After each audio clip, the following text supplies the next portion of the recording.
Hello people, welcome back to my YouTube channel పిన్ని కన్నా talks. ఈ పాటికి వీడియో ఏంటో అర్థమైపోయి ఉంటుందిగా మీకు థంబ్నెయిల్ చూసి. ఇక వీడియోలోకి వచ్చేద్దాం. జొన్న రొట్టె చేస్తుందన్నమాట మా అమ్మ. జొన్న రొట్టె చేయాలంటే ఫస్ట్ మనము ఒక బౌల్లో వాటర్ పెట్టుకొని బాగా వేడి చేయాలన్నమాట.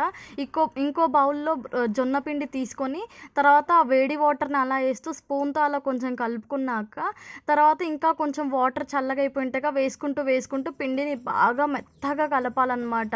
ఎలా అంటే పిండి పట్టుకుంటే మనకి ఎక్కడ చీలి కలర్ రాకూడదు అనమాట, అంత బాగా కలుపుకోవాలి.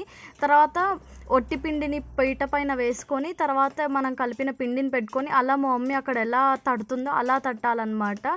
ఎక్కడ చీలికలు రాకూడదు. చాలామంది చపాతీ కర్రతో తిక్కుతారు, మధ్యలో చీలికలు వస్తాయన్నమాట. అలా కాకుండా చేత్తోనే చేయడానికి ట్రై చేయండి, చాలా బాగా వస్తుంది.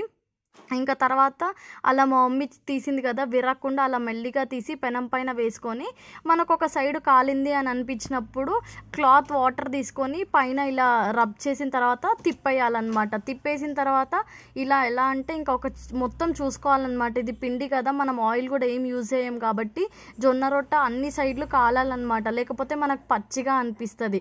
ఇక దాంట్లోకి మా మమ్మీ బెండకాయ కర్రీ చేసింది. మనం ఏదైనా తీసుకొని తినొచ్చు అనమాట. నాన్ వెజ్ కూడా చాలా బాగుంటుంది. సబ్స్క్రైబ్. Bye bye.